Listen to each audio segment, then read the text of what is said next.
Hey everybody, well, it's your girl, Dr. Lisa, aka You Enterprise, and the host of Embrace Your Brilliance Now. So we're here today with the incomparable Mr. Lieutenant Ken Roland. How are you, sir? All right, ladies and gentlemen, boys and girls, it's your boy, Lifeguard Lieutenant Ken Roland. Dr. Lisa, it's a plum pleasing pleasure to be here just for you. I would only do this for you because, you know, when we first met, when was that? Ooh, I believe it was Um, February, the yes, month of February, a yes. few years ago. 2022, was it? Yeah, February Yes, 2022 at the Tortuga Bar. absolutely. And we were giving an award to one of our great pillars of the 954 experience here, Broward County's own Maud King. I And remember. she went to Boyd Anderson High School, which we She both did. are. Shout out to Boyd Anderson, which we Yes, both are alumni. alumni, Hmm. Gold Cobras. Yes. So, and we were giving her an award. You know, I had a band called the Ken Roland Project. We were featuring Larry Dog, and one of the things that we did is give homage to people in the 954, those unsung heroes that never really get any kind of Recognition. recognition. So, and we started that back in what 2022. So, I want to continue to do that for.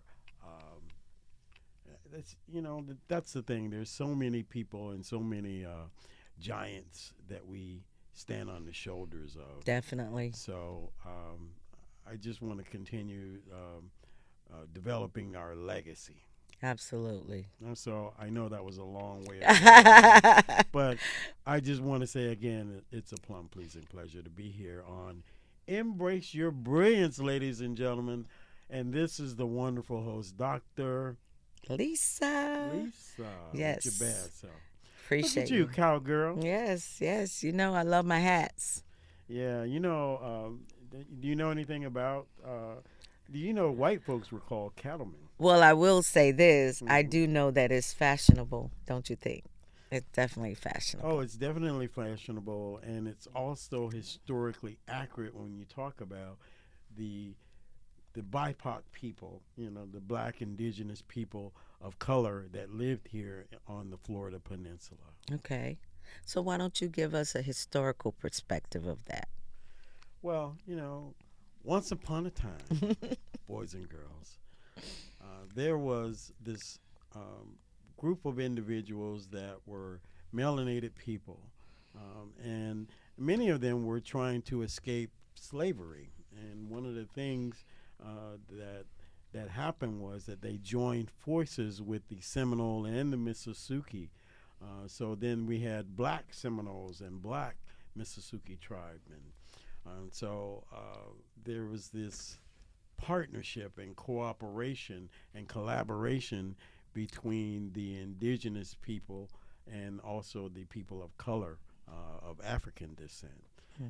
But I digress in that when this land was quote discovered by That part. yeah Hmm. by our European folks that settled here. Uh, the thing is that there were a lot of people of dark skin, melanation, throughout all of the continental U.S. of A. There were so many black tribes. There were so many black settlements, people of black skin, and many of those people are descendants that came back and forth to see here in this new land, this new Hmm. world. It was visited thousands of years ago before Christopher Columbus, or even the Vikings even came here too. But Absolutely. even before that, but there is this lost remnant, which was of the Olmecs that came here, and the Olmecs were clearly African. Also, the Egyptians, Amun Ra, also sent um, a lot of trade. There was a lot of trade of this land back and forth. And how you know that is because of maize and because of corn. Mm-hmm. Corn was grown here and also traded. Also it was traded also in Africa, throughout the entire continent. So you have some corn that's was indigenous of here, also being planted in Egypt, and then also being planted in Africa. Not Africa per se, but Ghana and Mali. Okay. So one of the things is that I really truly look at who I truly am, and it took me a while to find out who I really am. Um, I did this 23andMe DNA testing. Okay. I'm going to rewind and bring you back to the hat and the cowboys and the cowgirls and the cattle and why. And that's what I love about you. You're so informative from a historical perspective. I can literally sit here and listen to you all day. Okay, so I appreciate that about you. But I do want you to make the connection about the cattlemen Hmm. opposed to cow girls and boys and the land in Florida. Well, one of the things is this is that, if you were a person of color, all right, you weren't really considered a man, so they wouldn't call you a cow man. Mm. They were called cattlemen. They didn't want to refer to themselves, they being people who were without melanation. So if you had melanation, you were called a boy. And Mm-hmm. so that's where the popular slang cowboy came from. And it was from people of color who was actually doing the work, wrestling the cows and all that stuff. So all of that history, just like many things, even hockey, you Mm-hmm. know, was invented and propagated and started by people of color, BIPOC people, black or indigenous people of color. So they weren't called cowboys; they were called cattlemen I see. because they didn't want to be called boy. And so, if you called someone a boy, white folks didn't really appreciate I that. see. I see. So let's go into your bio. And this is a nice segue Uh-huh. into you stated that you had a DNA test. Yes, So tell us a little bit about Lieutenant Ken Roland. I am Lieutenant, Lifeguard Lieutenant Ken Roland, born and raised in the 954. 954. Yeah, If you so. say four, you're not from South Florida. It's not 954, guys. It's 954. 954. Yeah. Get it? Yeah. 954. The L 954. All right. Yes. Yeah, everybody throw Yeah, your L throw up. the L up. All right. Hmm. So that's I don't know. Is it this hand or is it this hand? I It, don't it know. doesn't matter. You You know. can just flex. Oh. Flex. I Yeah. like that. I Yeah. like that. But I was born by the river, the New River, Okay. on, in a little hospital called Good Samaritan Hospital. And Good Samaritan was right down the street on historic Sis Trunk Boulevard. It Okay. was called Sixth Street back in those days. Okay. But Provident Hospital was just down the street from it, a few blocks. And the Good Samaritan Hospital is now a church. Hmm. It's a church right on the corner, cattle corner of Lincoln Park, on Sixth Street and Lincoln Park. So I don't really remember the name of the church, but it's a church now. So Okay. but it started out as a clinic and a hospital. Hmm. And of course, this church is right across the street from cattle corner from Lincoln Park, as well as across the street from where there used to be a dump right there Hmm. too. So that's where I was born in October 18th, 1957, at 11 o'clock in the morning. Okay. So that's where it all began. That's where it all began, and I am the product of uh, Taretha Lee Roland, Okay. and the union of Taretha Lee Roland and Alto Lee. And And my father, Alto Lee, was an entertainer. He was a singer, Okay. and he had a hit record. And so, What's the name of the record? Do you know the song? gosh, I can't. Oh, you would put me on the Uh, spot.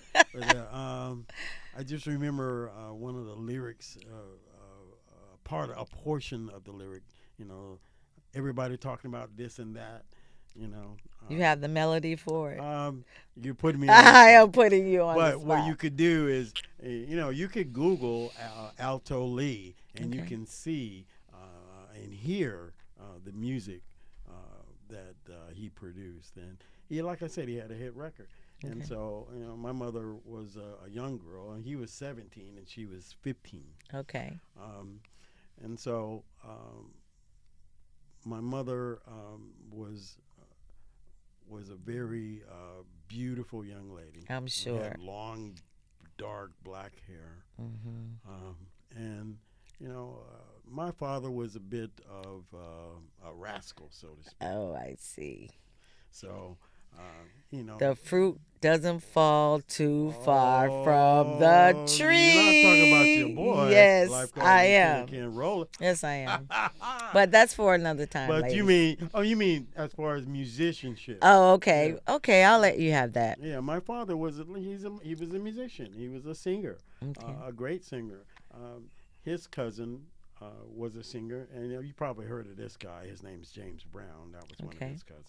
Okay. And the James Brown and Sam Cooke and Otis Redding and Wilson Pickett, these were all contemporaries of my father, and they all hung out together.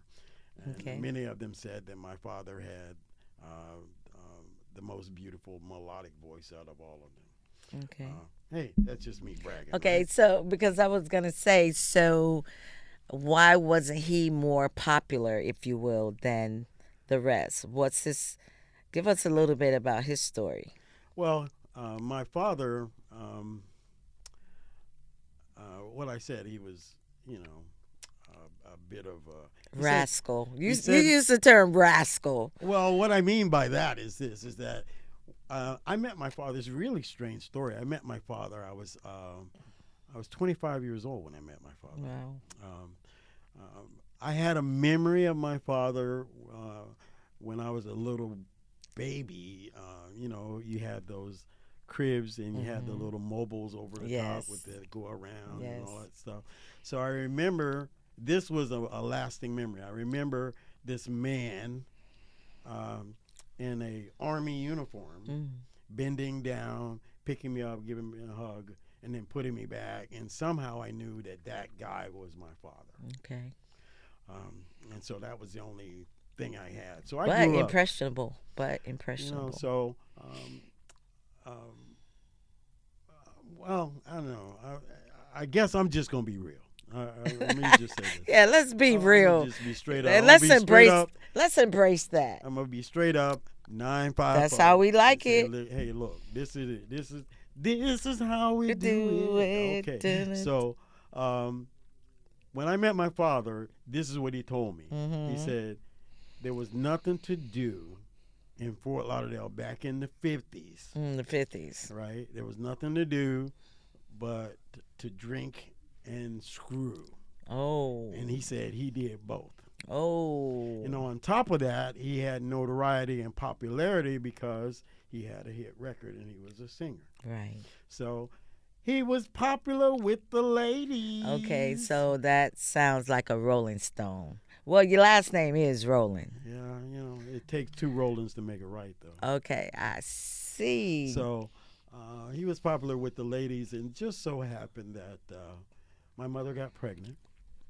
And also, there was another lady that lived close by, Whoops. and she was pregnant with someone, too, which happens to be my brother. Okay. Surprise, surprise. Yeah, surprise, surprise.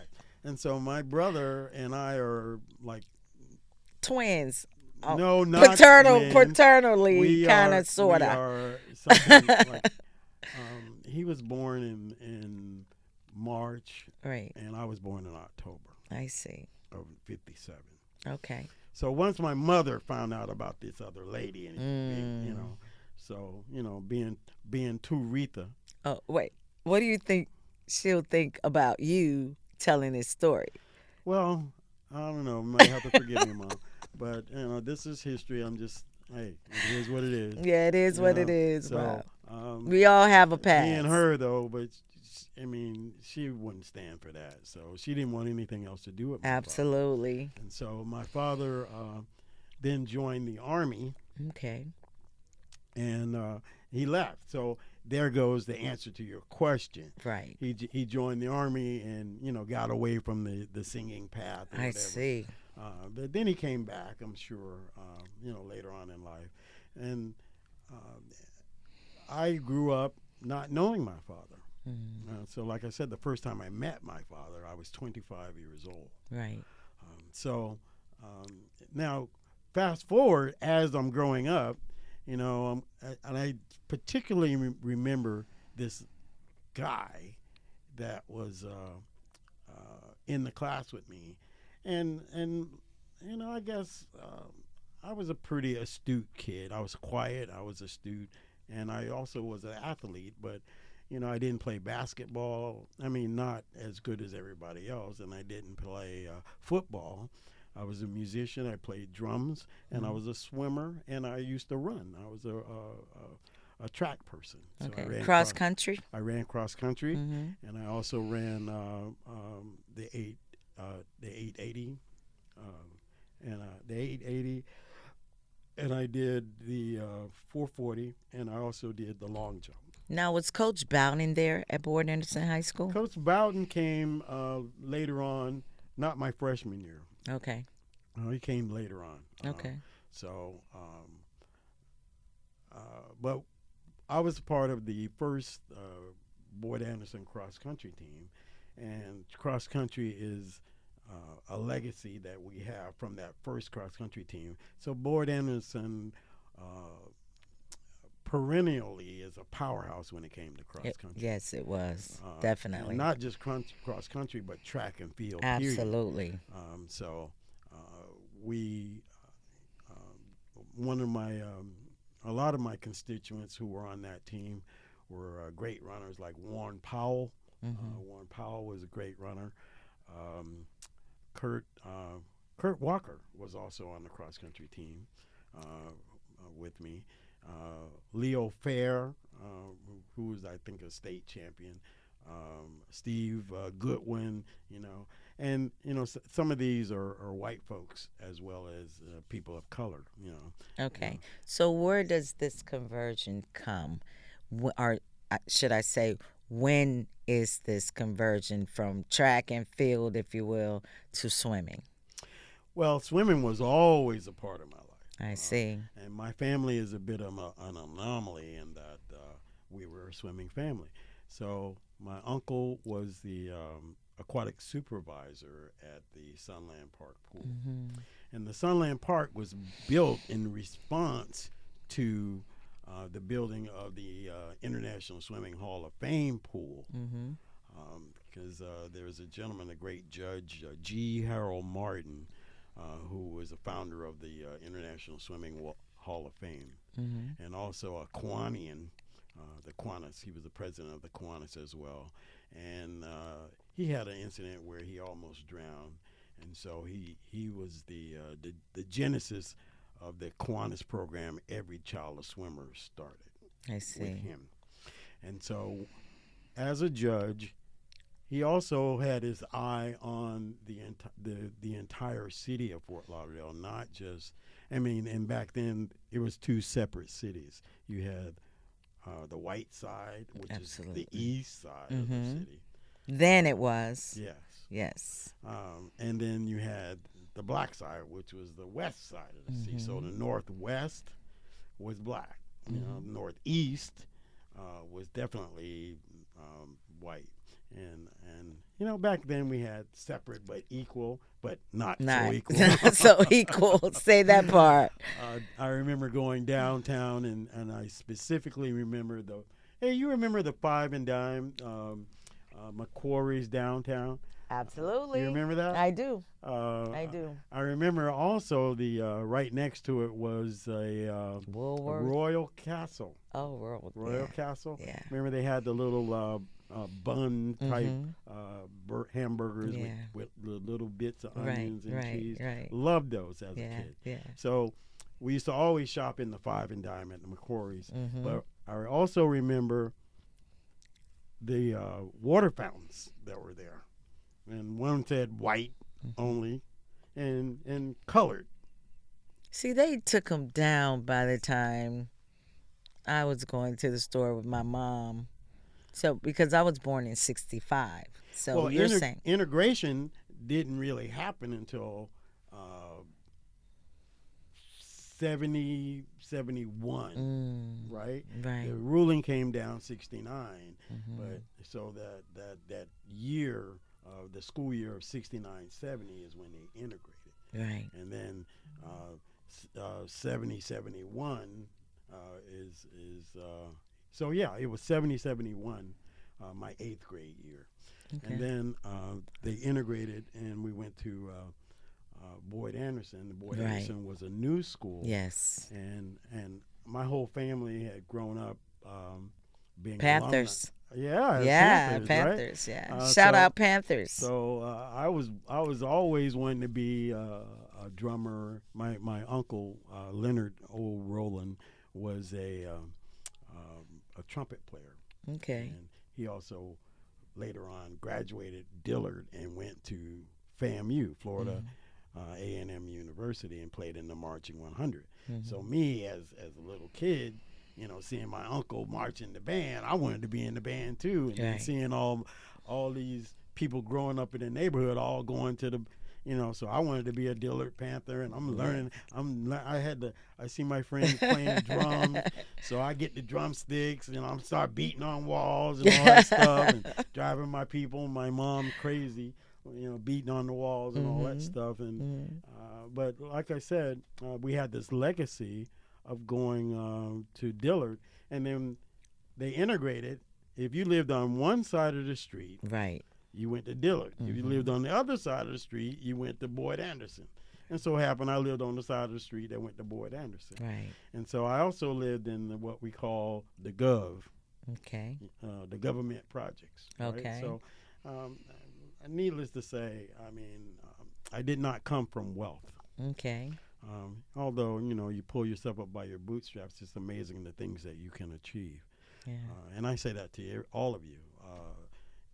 Don't just cubbyhole yourself because you have a particular affinity of something you've been born into. You can do. I remember my stepfather said, "A man will step aside." He said, "The world will step aside for a man who knows where he's going."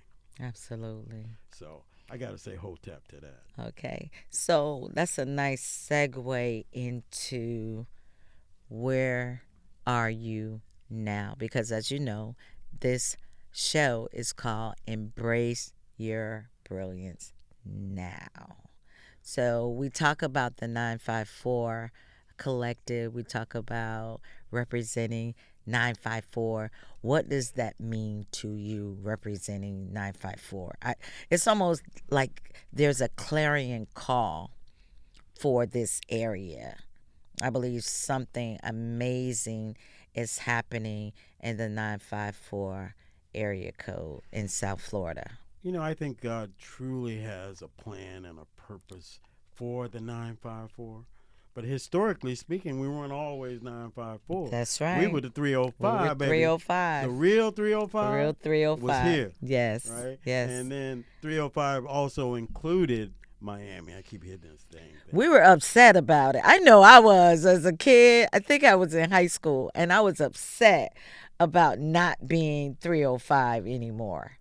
Yeah. I was upset. I think it bothered me too. Yeah. But yeah, it did. we embraced the 954. We did. And the thing about the 954, which is mainly, it was Broward County, which separated us from. It was called Dade County, not Miami-Dade County, right, as it stands now. Right. So, but the thing is, if we look back down the corridor of time, there are so many great giants that we stand upon their shoulders. Definitely. The great Mizell family Hmm. with Dr. Mizell and Dr. Shirley. and Dr. Shirley. Shirley. He Exactly. delivered all of my mother's children, and there were 11 of us And let me say, on Sixth he Street. delivered me. Dr. Shirley Oh delivered me. wow, wow! Shout out to the Shirley Yeah. family. My friend Edwina Shirley went to school with me. The Shirley family was a very prevalent family. Okay. Edwina Shirley, and also Desiree Shirley, also who's Hmm. a swimmer. Okay. Don Mizell, who's a swimmer and a Grammy Award winner, Oscar winner. Man, so this is what I'm talking about. The 954 had so many talented individuals, talented families, the Merit, Hmm. the we also had the Hendrys that had their own newspaper, the West Side Gazette. Shout out to Bobby, because Yes. this is the West Side Gazette news is something that is still very prevalent in our community here in the 954. And I'm going to shout out to the Baxters because they had the first community center off of 21st Uh huh. Ave. They also had the first fabric store off 21st, as well as image makers. Shout out to the image maker fish shop. Didn't y'all have a shop or a store or something like downtown? Y'all had some Yes. apartments or something, Yes, we were right? downtown third off of third, what is now That's the sixth. northeast third, Yes, not northwest. right. All Northeast right. third. We were on third. There And was a vibrant black yes, presence downtown. absolutely. I definitely remember going into one of my friends who I grew up with. His name was a Farrell, Hmm. last name Farrell. His name was Kevin Farrell. Kevin, God rest his soul, was a member of the band with me, and we played with the Temptations, he was a drummer, and his family had a store downtown right off of Fifth Avenue. Hmm. So that's what I'm saying. Your family, and so many other families, the Burrows. Yes, Um, my cousins on the Bahamian side. yes, And even with the Baxters being the founder, one of the founder of Harris Chapel, yes. Gateway, Holy Redeemer Church of God in Christ, Your father really was a Williams pillar Temple. Yes, of an example of a man who was a church builder. absolutely, And I know that you absolutely. were, I mean, I stand on their shoulder. I every time I have to give them a shout out. you Every talking time. about the Baxter 5, which I'm sure you have, but this was the Baxter 11. 11. I It was mean, 11 and of you us. know it knows, man. It Hey, is 11. you mess with one, you got to mess with all. For sure. For sure. I had brothers, Oh, man. you know, Shout out to Gary. Hey, Victor, man. How you and doing, McKinley Smith. Now I don't want to give too many shout outs, Hey, but McKinley Smith but was the one thing first captain. I wanna say shout out to Norma too, because Oh, I know yeah. Norma from Boyd Anderson, Yes. but I don't think she graduated from there. But that's First where I jet knew her. mechanic in Oh the Air yeah, I mean, Force. and you have so many. I mean, look at all the people in your family Oh, that yeah. have doctorate degrees, like you, Yes. Dr. Miriam Lisa Baxter, Yes. I am. with your bad self, I am. and your sister Representing the L. Yvonne has a Yes, she doctorate, does. as well as Alma. Alma has She's in a Saudi Arabia. she has Shout a out doctorate. to Alma. So all I have to say is that the 954 had so many prolific people that had educational achievement. Absolutely. One a good friend of mine also, who is Willie Gunn. Okay. Willie Gunn went to the military academy. He went to West Point, and he studied law. He got into the JAG thing, studied law, and became a colonel. Right. And now he's retired, and he works with the Veteran Association. He's doing legal representation for that. And so, one of my friends, Elton Gaddy, who also went to Boyd Right. Anderson, was a doctor. Right. I mean, we have Dr. Dale Sanders. Dr. Okay. Dale Sanders Yeah, also, and definitely. his brother Absolutely. Don Sanders ran Yes. cross country with him. Yes. And so We look at, Don Blackman, who also lived right around the corner. Oh yeah. My cousins, Benny and Brian Brian Blaze. Blaze. All right. Look at the Lorenzo Lorenzo White. White, Yeah. Mitch Michael. Richmond, Yeah. Michael Irvin. Michael I Irvin. Yes. mean, Come to find out, he's related. He's a cousin. And okay. so, shout out to Honey Bun. Yes. Definitely. That's a Irving too. Yes. So I just, I mean, There's so many. there's so and many. if we didn't mention your name, trust me, that's why we're having this segment, because the 954 is something to be reckoned with. But you didn't shout out this one main person, which is why we're here, and that's Lieutenant Ken Roland. You have been a part of the swim world for some time now, Yeah. and you are the founder of the Swim Central, Swim right? Central, yeah. Swims Um, who have taught over. Over 750,000 children how to swim. That's amazing. And when you look at the drowning rate in Florida, is just astronomical. This year alone, we're at 99, I believe. Wow. Right now, here in December. So this year alone, we had quite a bit of drowning. So what the thing is here is that I saw that these kids were drowning, and it just broke my heart.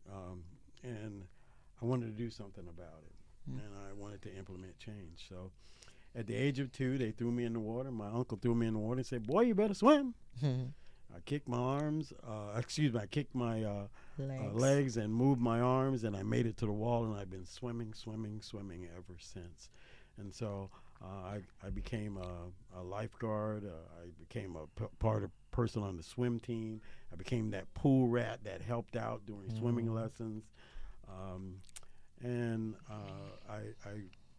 swimming was always a part of my life. When I became a college person going to college, swimming was a part of it that got me there. So it was a part of that. So I went into Purdue University, with a combined scholarship of the NROTC scholarship, number one. And then I had the Hansen scholarship, which is the President Hansen, president of the university, for an outstanding person of color. Got that. And I got the Hansen Award, which was a scholarship as well. And so I was truly blessed that going to school at Purdue University, which is the Ivy League of the Midwest. It is. And let me just say this: nobody who lived in my neighborhood in Royal Palm was going to a school like Purdue. Most definitely. Most definitely. So when I go to and this whole incident of being, I want you to understand that when the integrated school, I saw that as a new beginning, because I took this test called the PSAT in 7th grade at Everglades when it was black. Everglades is now William Dandy. Yes. But he was the principal when I was there. And so I took this test called the PSAT, SAT, and it wasn't popular to be smart in the black schools. You had to be an athlete or some kind of popular kid, the cool kid or something. Right. And I was neither the cool kid or the right kind of athlete. Swimming wasn't a popular sport,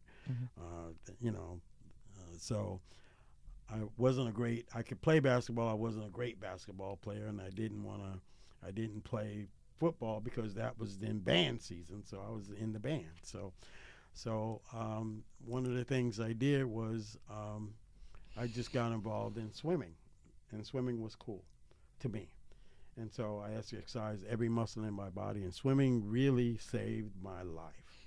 Okay. Swimming saved my life. I think swimming should be mandatory in the state of Florida in terms of it should be a part of our curriculum in school. You're absolutely right. And that's one of the reasons why I implemented this program called Swim Central, which takes kids out of their classroom during the school day and teaches them the vital skill of swimming and water safety, and at no cost to their family. And swimming, let me tell you, you got to worry about so many different things For you girls, for you ladies, the hair, Definitely. and then the proper attire. Yes. Having You the have bathing anything for suit, our lashes yet? lashes. The thing, That's a nice invention for someone that has, water resistant something lashes. innovative for lashes. We love our lashes and we love swimming. So could you make something available for us? Okay, somebody in the 954 is going to hear that clarion call, and Yes. that's a challenge to you, Yes, 954. definitely. But they already have a solution with the hair, with the So invention of, it's called a soul cap. so okay. You can wear that. But let me get back to this because I was swimming and I came back and I got a job as a lifeguard. Okay. Then I got a job, and I learned all the CPR, the lifeguard skills, the things like that. So I got certified under the American Red Cross as a lifeguard. And then I learned to be a swimming instructor. So that was called a water safety instructor to teach people how to swim. And I went away to college, came back, got in a bad automobile accident. Okay. And in that automobile accident, um, my salvation, unbeknownst to me, really lied in my faith, number one, and then also in my ability to swim. Okay. And all that I do is an amalgamation of my talents because I have the musical talent, I have the knowledge of, of, of being having a fairly great education, Mm-hmm. and then the knowledge of and background of the aquatic arena also came into play. So it made me who I was. It shaped me and molded me into who I was. Now all of our family members, my family is an anomaly. Participated on swim team, and we all grew up together, and we all pooled resources and that sort of thing. So my uncle was the second black man on the Fort Lauderdale Beach Patrol. The first black man is Robert Payne, who was like his best friend.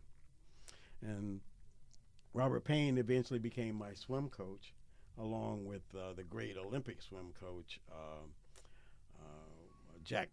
Jack Nelson was also one of my coaches as well when they started this outreach program to bring some black kids over to uh, the International Swimming Hall of Fame pool. And so this takes me back to G. Harold Martin. He saw that they built this casino pool, this pool over here for the white folks, but they also needed to build something for the people on the west side, the people of color. And that's where they built the Sunland Park pool. I see. That was in 1958, I believe. Wow. 57, 58, somewhere in there. So um, by them building that pool, then that became a staple. That was the mother pool in the black northwest area that so many of my family members participated in the swimming program, as well as a lot of people in the community. There were so many amazing swimmers. You know that the movie that they did called Pride, Mm-hmm. one of the stunt people for Terrence Howard, who was playing Jim Ellis. Jim Ellis is this started a swim program called PDR, Mm-hmm. Philadelphia Department of Recreation, PDR, Mm-hmm. and so their swim team. And what he did was he started this program, and when they were filming the movie, Terrence Howard was the character Jim Ellis, and then Terrence Williams, who was one of my employees, he worked for me at Sunland Park. He was the stunt double. So when you see the movie, he's swimming in there. That's this guy Terrence Williams, who we call Fry. Fry later on becomes the basketball coach at Stranahan High School, and start implementing he made his basketball team the swim team. Okay. And so that swim team then was the basketball team. And so they cross trained in the water. Muhammad Ali used to cross train in the water, Right. punching under the water. Right. And so swimming is the best form of exercise because you exercise every muscle in your body. Your eyelids even go in and out. And so that basketball team, can you imagine being cross trained in water? What do you think the effect that had on them as far as their record, as far as them winning state championships? You think it helped them or hindered them? Definitely help them. And in that, on that note, I should say, we have to stop for now. You definitely must come back. There's so much to unravel with swimming, with you, with the 954 collective, if you will. Mm-hmm. Why don't you wrap it up for us? What would you like us to know or take away from this broadcast Well, today? ladies and gentlemen, boys and girls, I'm going to say directly to you. It's your boy. It's the hometown guy, Ken Roland, lifeguard lieutenant. I am the first man who was in charge of a white beach patrol on the east coast of the United States. So what I want, with all of that you've known about me just through this simple little tidbit of the 954, I'm a product of the 954. And there's so many other people that are just as talented or even more talented that eclipse me. And we want to bring back the legacy that we have not been handed that baton. And we want you to know what we really do care about the youth and our people here in Broward County in the 954. And so, number one, we want to highlight and let you know what your legacy are with people like me and know the roots of 954. And Absolutely. then number two, we also want to inspire you and motivate you and get you to understand where you come from. And then the world, remember what my stepfather said, the world will step aside for a man who knows where he's going. Absolutely. So now we're going to define where you're going to go and how we're going to get there, because you got to have those giants whose shoulders that you stand upon. And so we want to develop that in our 954. The thing is, most of our people are individual digits just working Right. our way. But if we take those digits and come together, we got something much more powerful than just the individual digit. And so these are the tenets that we're going to do. We have 10 hands. We have 10 fingers. We're going to work on bringing those fingers, individual digits, together to become something much more powerful. We are also going to build upon the shoulders of our and the legacy of people like W.E.B. Du Bois or Marcus Garvey. We're going to be Absolutely. talking who actually gave us a roadmap of what to do. Absolutely. It's time to implement that, people. Definitely. So he had a concept of the talented tenth that would lead us into prosperity. So we're going to take a twist on that and call it a talented 10, which you and I talked about and implemented in the MMOB. Yes. And we had a talented 10 group of men. Yes. And so this then is a methodology we can use to implement change in our community. So we come together in a 954 collective and we use the concept of the talented 10. Let's talk about that the next time we get together. Absolutely. Well, I thank you for embracing your brilliance now. And this is where the journey begins. Thank you again. Once again, I say, it's your boy, Lifeguard Lieutenant Ken Roland. Signing off. This is Dr. Lisa. We're signing off. We'll see you next time. Bye-bye. Bye.